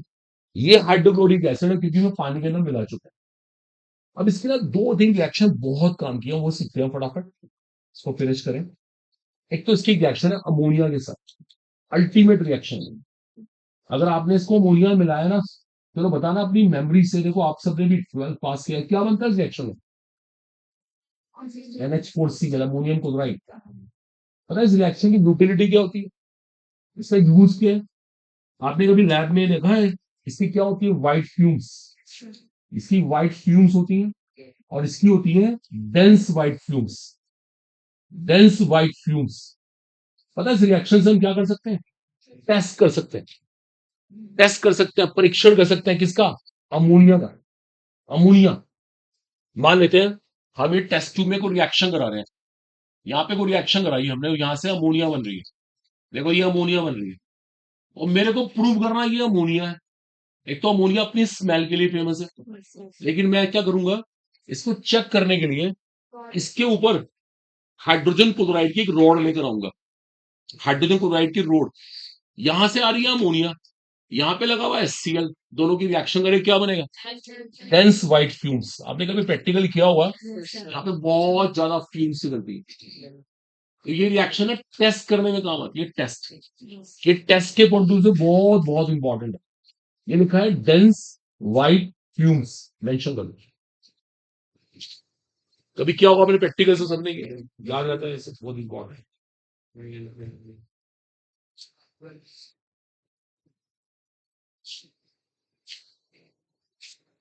सैलरी का सारा बेटा तो भाई के क्या कह रहे हैं आपकी भाई? भाई इमिग्रेशन की कितनी तैयारी कर रहे हैं? कहाँ से? यो संभालो जोड़ करेंगे। दो दिन कितने करता है? कितने साथ में इसकी फैमिली के नंबर है, आपके भाई आप जैसे हो ना, या यही है सर। बहुत महंगी है, हाँ? भाई अच्छा आपके भाई MBBS से बढ़ रहे हैं? यही हो गया। अच्छा, तैयारी कर रहे हैं MBBS की, डॉक्टर हो तो गाइड नहीं करते आपको? फिर क्या है, उसमें मेहनत तो पढ़ कर रही रही है। है, इंस्पिरेशन नहीं करने आते। फिर से अच्छा अच्छा, ऐसे नहीं हम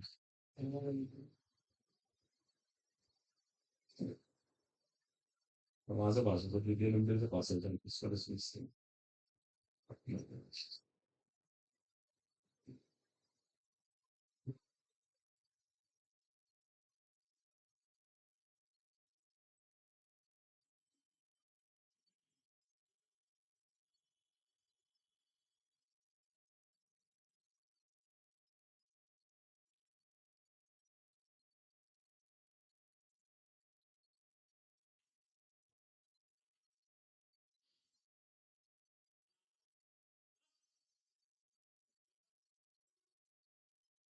dense fumes, that's important, dense white fumes है। इससे क्या होता है, टेस्ट कर सकते हो अमोनिया का। कभी भी अमोनिया का टेस्ट करना हो तो रिएक्शन काम आती है, बहुत इंपॉर्टेंट है ये बातें इंस्ट्रूमेंट। देखो आपको इसका एक और यूज सिखाते हैं, बोलो मत करो स्टूडेंट, बात मत करो, इसको नोट क्या नोट करे, फटाफट जल्दी जल्दी करे यार। देखिए आप साथ में ना NCERT थोड़ा फॉलो करें, इसमें ना टाइम बहुत कम मिला है P ब्लॉक के लिए ना। 6 days हमारे पास, सेकंड डे शुरू हो गया, और 6 दिन में 6 ग्रुप खत्म कर रहे हैं, चैलेंज है अपने यहाँ में। चलिए नोट कर लिया होपफुली सबने, है ना? अब देखिए इसका एक और यूज सिखाता हूँ मैं आपको, आपको एक बात बताऊं सब लोगों को, अगर आप तीन पार्ट तो लें हाइड्रोक्लोरिक एसिड कंसंट्रेटेड, और एक पार्ट लें नाइट्रिक एसिड कंसंट्रेटेड। आपको पता है इस मिक्सचर को क्या बोलते हैं, बताओ? इसको एक्वा रेजिया कहते हैं, हिंदी में कहते हैं अम्लराज। देखो ये भी आ सकता है। और पता है देखो इसका यूज क्या है, इसका सबसे इंपॉर्टेंट यूज क्या है आपको पता होगा शायद। ये दोनों आपस में रिएक्ट कर लेते हैं, नाइट्रिक एसिड और हाइड्रोक्लोरिक एसिड। इनकी रिएक्शन है ना, देखो ये रिजल्ट्स बनते हैं। देखो स्टूडेंट्स, इनकी रिएक्शन से ये रिजल्ट्स बनते हैं। अभी नोट करना, समझा भी दूंगा। देखो यहाँ पे ये रिजल्ट्स बनते हैं, और सबसे इंपॉर्टेंट बात है जो यहाँ पे नेसेंट क्लोरीन बनती है ना, नेसेंट क्लोरीन बनती है, आपको पता है बहुत पावरफुल ऑक्सीडाइजिंग एजेंट है। ये ना गोल्ड गोल्ड तक को डिसॉल्व कर सकती है। एक मिनट एक मिनट, आपने कभी इस तरह के इंसिडेंट सुने? पेपर में आता रहता है कि किस कहीं पे कुछ लोग आए, लोग गोल्ड लेके चले गए। गोल्ड जैसे आपके पास कोई सोने की चीज है, पता क्या बोलेंगे कि हम इसको ना साफ करके दिखा देंगे, चमका देंगे इसको। और आपने इनको सोने की चीज दी, वो एक लिक्विड में डिसॉल्व करेंगे और आपको वापस भी कर देंगे, लेकिन उसका बहुत सारा गोल्ड उस लिक्विड में चला जाएगा। बाद में पता लगता है वो गोल्ड कम रह गया। तो वो कम रहने के पीछे रीजन पता है क्या, गोल्ड किस में गया? वो यूज करते हैं एक्वा रेजिया। उनके पास एक्वा रेजिया होता है, गोल्ड को डिसॉल्व कर लेता है, गोल्ड को घोल लेता है। देखो, और घोलने के पीछे रीजन है ये वाला कंपाउंड बन जाना, AuCl3, ओरिक क्लोराइड। और ये क्या करता है, अगर HCl एक्सेस में होगा तो यहाँ पे कॉम्प्लेक्स बना देता है। ये भी IIT में लास्ट ईयर आ चुका है, ये कॉम्प्लेक्स कौन सा बन रहा है, ये कोऑर्डिनेशन कंपाउंड बहुत इंपॉर्टेंट है, ये बहुत इंपॉर्टेंट। तो आप सब बच्चों को ये पता होना चाहिए पहली बात। एक तो ये एक्वा रेजिया, हिंदी में कहते हैं अम्लराज। एक तो ये हम सबको याद होना चाहिए। गोल्ड को ये डिसॉल्व कर सकता है, वरना गोल्ड को किसी से रिएक्शन ही नहीं करता। ऐसी एक मेटल है प्लेटिनम, प्लेटिनम भी इसमें डिसॉल्व होता है, वरना तो ये सल्फ्यूरिक एसिड किसी से भी रिएक्ट नहीं करते। कहते हैं ना गोल्ड तो कभी किसी से रिएक्शन करता ही नहीं है, सिर्फ किसके साथ, अम्लराज के साथ। यहाँ पे ये कॉम्प्लेक्स बन जाता है। ये कॉम्प्लेक्सेस भी कंपटीशन में आते रहते हैं। ये कोऑर्डिनेशन कंपाउंड है, हम लोग आज चैप्टर में पढ़ लेंगे, तो इनके हाइब्रिडाइजेशन के नाम वगैरह सीख लेंगे। तो आपको ये फॉर्मूलाज भी पता होने चाहिए, और ये कंपोजिशन भी पता हो। हाइड्रोजन क्लोराइड भी हमारा पूरा हो चुका है, नोट कर लीजिए, करना है जिसको किसी को। Wait, देखो आप सबने पहले पढ़ा ना, तो अपनी प्रीवियस नॉलेज भी लगाइए, बहुत ज्यादा हमारे पे डिपेंड नहीं है। डाउट ले सकते हैं सारे के सारे, क्योंकि टाइम बहुत लिमिटेड मिलता है ना।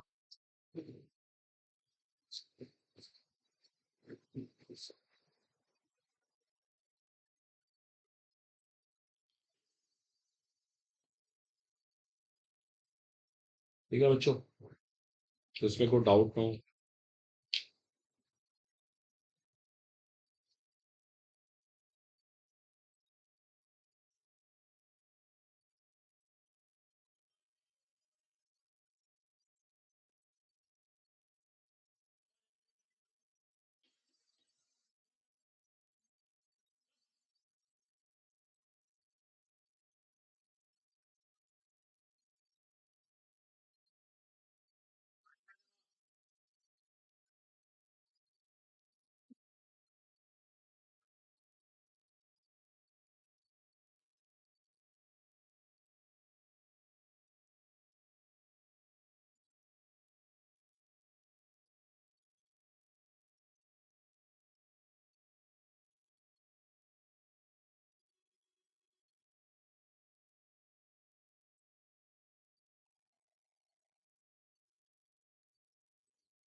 Next is chlorine.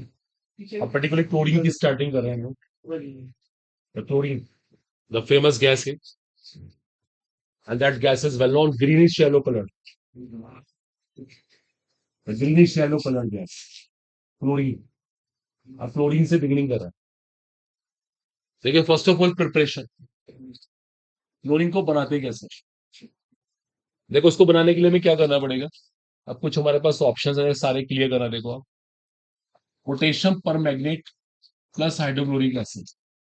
अभी नोट मत कीजिएगा, देखिए इसमें डी ब्लॉक का पार्टिसिपेशन होगा. अब आपको डी ब्लॉक के बारे में नहीं पता, थोड़ा देखो सब यहाँ पे ध्यान दें. अगर हम डी ब्लॉक पहले करते तो ये आसान होता है, लेकिन अब कोई बात नहीं, मैं ट्राई करता हूँ.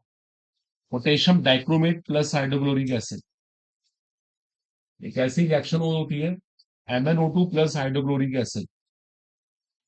और एक और मेथड है, ऑक्सीजन प्लस हाइड्रोक्लोरिक एसिड. देखो, अभी चारों रिएक्शन में आपको फंडामेंटल से बताऊंगा. देखो, सब अटेंशन पे करना. ये बात ना आप डी ब्लॉक में स्टडी करोगे. जब KMnO4 हम इसको एसिडिक मीडियम में यूज करते हैं ना, देखो पहली बात तो KMnO4 एक ऑक्सीडाइजिंग एजेंट है. आपको सबको पता होगा, बहुत ही पावरफुल ऑक्सीडाइजिंग एजेंट, एक बहुत ही पावरफुल ऑक्सीकारक है. हम इसको यूज कर रहे हैं एसिडिक मीडियम में. देखो, ये एसिडिक मीडियम है, अम्लीय माध्यम. किसी को पता है मैग्नीज अपनी स्टेट +7 से कितनी करता है? +2. देखो, ये बात हम डी ब्लॉक में सिखाते हैं बहुत डिटेल में. ये अपनी स्टेट यहाँ पे +7 से +2 कर लेगा, अपनी स्टेट डाउन कर लेगा. और एक बात और है, इसकी स्टेट अप करेगा. इस टाइम इसकी स्टेट नेगेटिव है, पता अप करके क्या बना देगा? 0. इसका मतलब क्या बन गया? क्लोरीन. देखो, सब सुन ले फंडामेंटल के. उसको अपनी स्टेट तो डाउन करनी थी, उसने अपनी स्टेट डाउन कर भी ली. उसने अपनी स्टेट +7 से +2 कर ली. सबसे मेन बात है, जिसकी स्टेट नेगेटिव थी उसको अप करके क्या बना दिया? 0 बना दिया. दैट्स इंटरेस्टिंग है. रिडॉक्स रिएक्शन है. बाकी आपको बैलेंस बैलेंस को मतलब नहीं, बैलेंसिंग मैंने पहले भी कराई थी, मैं डी ब्लॉक में रिपीट भी करूंगा. सिमिलरली देखो, ये डाइक्रोमेट है. इस टाइम इसकी स्टेट +6 है क्रोमियम की. किसी को पता है इसकी मोस्ट स्टेबल स्टेट क्या है? +3. शीज राइट. या मैं अपने को +3 कर लेगा, और फिर वही बात, जिसकी स्टेट नेगेटिव है क्या बना देगा? 0. और आपको क्या मिल जाएगी? क्लोरीन. ये बिल्कुल ट्रू फैक्टर डी ब्लॉक में अच्छे से फील करवा देंगे, इनके रीजंस बन जाएंगे. अब जैसे ये मैग्नीज सिस्टम +4 स्टेट में है, और एसिडिक मीडियम में इसकी स्टेबल स्टेट +2 है. फिर ये अपने को +2 बनाएगा, अपनी स्टेट डाउन करेगा, इसकी अप करेगा, और क्या बना देगा? क्लोरीन. देखो आप, तीनों रेडॉक्स रिएक्शन, तीनों रेडॉक्स रिएक्शन, तीनों का एक ही प्रिंसिपल काम करेगा. और डी ब्लॉक बहुत डिटेल में है, वहां पता लगेगा. और एक और बात, आखिरी में ऑक्सीजन इसको ऑक्सीडाइज कर देगी, फिर नेगेटिव वाले का 0 बना देगी, अपनी स्टेट डाउन करके वाटर बन जाएगा. ऑक्सीजन की स्टेट वहां -2 होती है. ये जो लास्ट रिएक्शन है ना, इसका नाम होता है डिकेंस प्रोसेस. क्या कहते हैं इसको? जैसे हैबर प्रोसेस सुना होगा आपने, हैबर्स प्रक्रम, तो इसको डिकेंस प्रोसेस कहते हैं हम लोग. That's very important. और एक बात और है, यहाँ पे ना cuprous chloride as a catalyst इस्तेमाल होता है, उत्प्रेरक. को पूछ ले मेट्रो चांस, यहाँ पे कैटलिस्ट कौन है? तो ये कैटलिस्ट के बारे में पता हो शायद, ये क्यूप्रिक क्लोराइड. ठीक है ना, क्यूप्रिक क्लोराइड. आप इसको इंटरनेट पर क्या बोलते हैं, एनसीईआरटी में चेक कर लीजिएगा. अगर इसको प्लीज एक बार देख लें. चारों रिएक्शन आपके सामने फाइनल है. लास्ट सेक्शन का नाम है बोलते हैं डिकेंस प्रोसेस. बोलो बाद, नोट कीजिए फटाफट, डिटाइल इसको ना.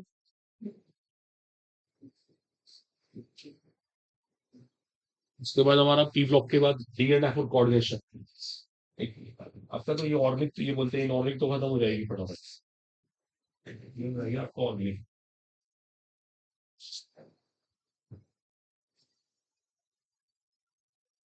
लास्ट सेक्शन को बोलते हैं डिकेंस प्रोसेस. इसको डिकेन प्रक्रम कहते हैं.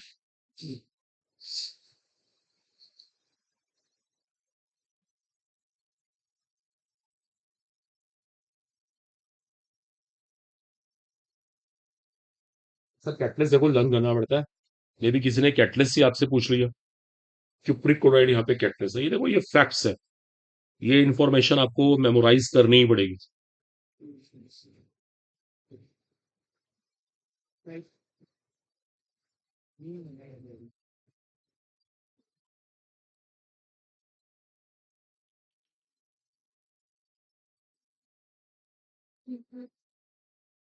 Can process, DEAC.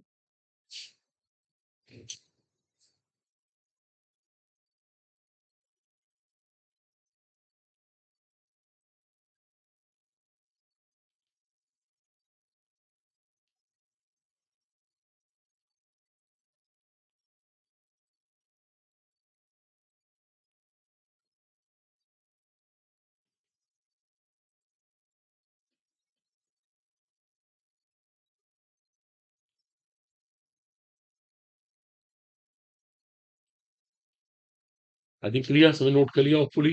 डिलाइट करा रहा हूँ।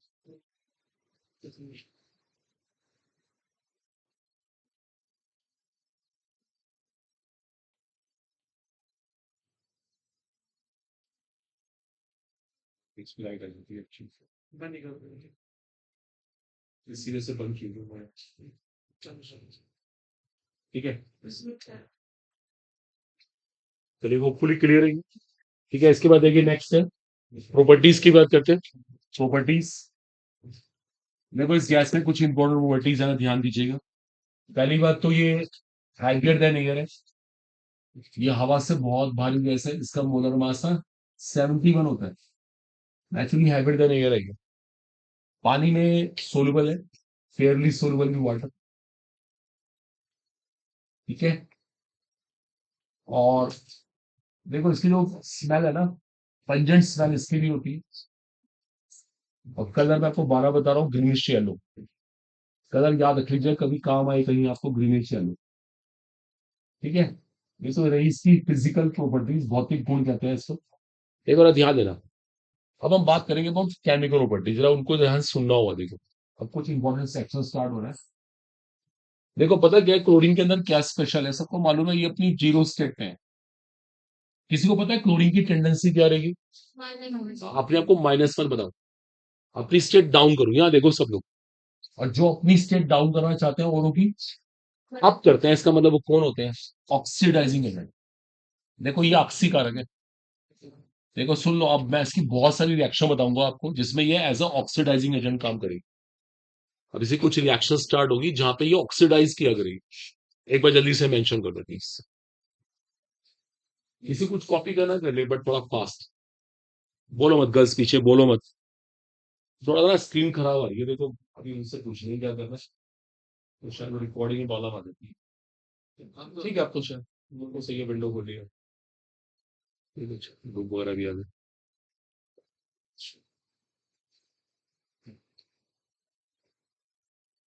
ठीक है, ये दो तीन बातें बड़ी कॉमन है, कलर कौन सा है, स्मेल, पानी में सोलबिलिटी कहाँ लाई कर रही है, हैवियर देन एयर है, जनरल चीजें हैं तो रीडिंग करके आ जाती है। हाँ, कलर इसका एक इंपॉर्टेंट कंसर्न है। अब देखो ये ना एक ऑक्सीडाइजिंग एजेंट है, अब मैं इसके ना कुछ रिएक्शन बताऊंगा आपको जहां पे ये चीजों को ऑक्सीडाइज किया करेगी। देखो आप सब देखो, मेरा अटेंशन पे करना प्लीज। देखो एक बड़ा इंपॉर्टेंट फंडामेंटल बताने जा रहा हूँ। जेई मेंस का तो फेवरेट टॉपिक है, आपको भी यहाँ से क्वेश्चन मिलने के पूरे पूरे चांसेस। जरा सब देखो, अटेंशन पे करो प्लीज। जरा यहाँ पे देखो, इसको रब कर रहे हैं, इस हेडिंग का नाम है विद एल्कली। इस रिएक्शन को बोलते हैं विद एल्कली। देखो अब मुझे ना क्लोरीन की रिएक्शन एक एल्कली के साथ करानी है, जैसे NaOH ले लिया मैंने, और जो NaOH है ये कोल्ड एंड डाइल्यूट है, कोल्ड एंड डाइल्यूट। सब ध्यान देना प्लीज। आपको बोलते हैं इसमें क्या बनेगा, जरा इसको डिस्कस करो, बहुत इंपॉर्टेंट रिएक्शन है। देखो अब देखो, पता लगाते हैं, सिर्फ ध्यान देना। देखो देखो हम एक काम करते हैं, पहले क्लोरीन को जस्ट पानी के अंदर मिलाते हैं। देखो क्लोरीन क्या करेगी, तो देखो सब फील कर रहा, यहाँ पे क्लोरीन है सिर्फ जीरो स्टेट में है। पता क्लोरीन का इंटरेस्ट किस चीज में है? अपनी स्टेट डाउन करूं, रिडक्शन करूं अपना। लेकिन जब अपनी स्टेट डाउन करनी है तो किसी की अप भी करनी पड़ेगी, और इनमें से किसी की अप नहीं हो सकती। हाइड्रोजन किससे ऊपर होती नहीं है, और ऑक्सीजन की ये अप नहीं कर सकती। देखो सुनना, क्लोरीन का इंटरेस्ट अपनी स्टेट डाउन करने में है, डाउन करने में किसी की स्टेट अप करनी पड़ती है। हाइड्रोजन की और अप होती नहीं है, और ऑक्सीजन की वो अप कर नहीं सकती। तो पता है ऐसे केस में क्लोरीन क्या करती है? देखो देखो, आपको सुन के बहुत अजीब लगेगा, क्लोरीन अपने फायदे के लिए अपना नुकसान भी कर लेती है। देखो मेरा सेंटेंस सुनो, कभी कभी अपने फायदे के लिए अपना नुकसान करना पड़ता है।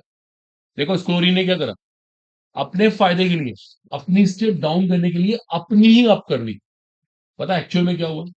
इसे कहते हैं डिस्प्रपोर्शनेशन, इसे कहते हैं डिस्प्रपोर्शनेशन।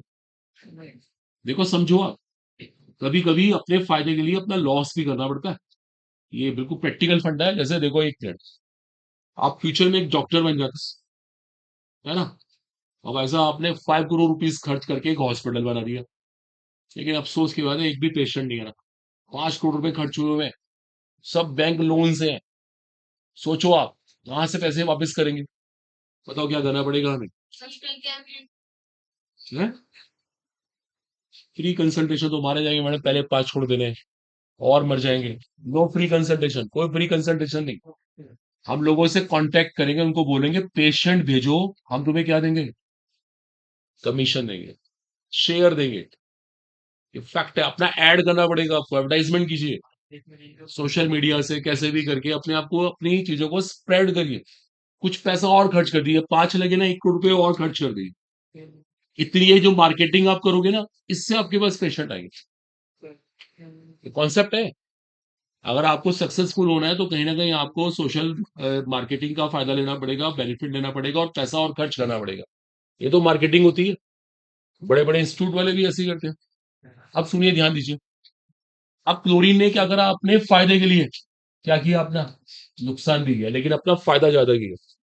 लेकिन यहाँ पे एक रिस्क होता है। रिस्क ये होता है, कहीं अपने में से प्रोटॉन रिलीज कर दे, प्रोटॉन यहाँ पे अटैक करे और रिएक्शन को बैकवर्ड ना कर दे। तो बैकवर्ड से बचने के लिए हमने किसको बुलाया? कैलकली। क्योंकि एल्कली क्या करेगा, इसका भी H प्लस निकाल देगा और इसका भी H प्लस निकाल देगा। और मैं अब इसको रिएक्शन को लिख के दिखाऊं, इसके रिजल्ट्स क्या क्या बनेंगे। कभी आपने ये रिएक्शन आपने अच्छे से हिंदी मीडियम में की भी होगी, वहां के तो सिलेबस में होती है ये। किसी को पता है क्या क्या बनता है? NaCl, इससे कोरस्पॉन्डिंग है, इससे कोरस्पॉन्डिंग NaOCl। बस आपको Na लगाना है, या फिर कुछ नहीं करना। साथ में water as a by product. देखो, अब आप ध्यान से देखो इस रिएक्शन में क्या हुआ है। अगर आप अच्छे से ऑब्जर्व करें, क्लोरीन ने अपने आप को क्या किया? क्या किया? डिस्प्रपोर्शनेट कर लिया। अपनी स्टेट डाउन, अपनी स्टेट अप। अपना ही रिडक्शन, अपना ही ऑक्सीडेशन। अपने फायदे के लिए अपना नुकसान भी किया। ऐसा करना पड़ता है। अगर आप अपना फायदा चाहते हैं तो अपना नुकसान भी कहीं करना पड़ेगा। वही है आपका, अगर डॉक्टर बनना है तो मेहनत तो करनी पड़ेगी।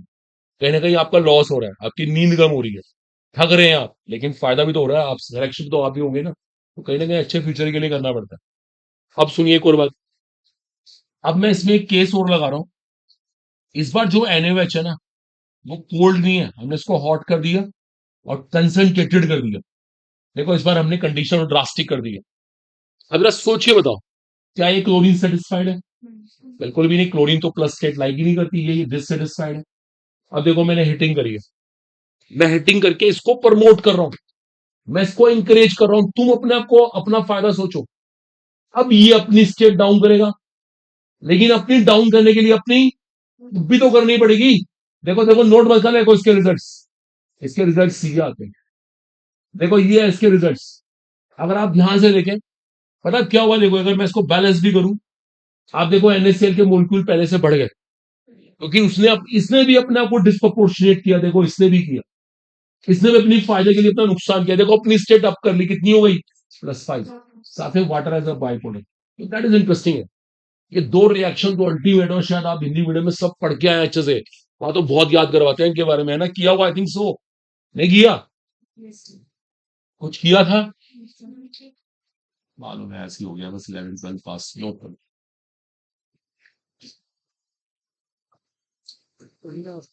बेसिक्स का रोल होता है। देखो, नहीं किया तो अब समझ लीजिए, कम से कम आप कोशिश कर लो भाई। ये सब वहां के सिलेबस में है, मेरे को पता है, पेपर में आता है वहां के। मैंने खुद जॉब किया कुछ टाइम हिंदी मीडियम में, मेरे को मालूम है वहां का सिलेबस क्या है, क्या पैटर्न है। लेकिन आपने पता नहीं कैसे किया था।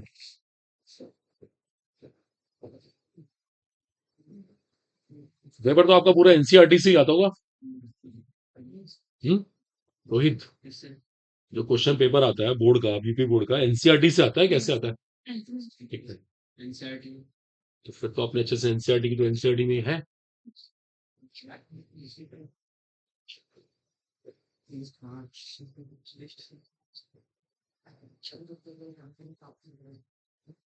ये भी कंप्लीट हो गया। रेडॉक्स रिएक्शन हमने पूरी कर ली पर्टिकुलरली। अभी और क्लोरीन की रिएक्शन पेंडिंग है, जिसमें ऑक्सीडाइज करने जाया करेगी। और सब सेटिस्फाइड।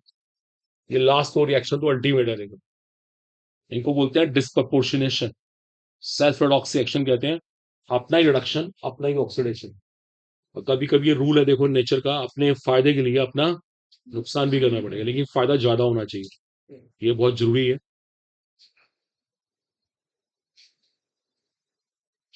ये दोनों ही केस में क्लोरीन ने अपने आप को डिस्प्रपोर्शनेट किया। ठीक है, सब अच्छे एग्री? चलो इसका रिमेनिंग पार्ट हम नेक्स्ट क्लास में करते हैं, इसको यहीं पे स्टॉप कर रहे हैं हम। Yes.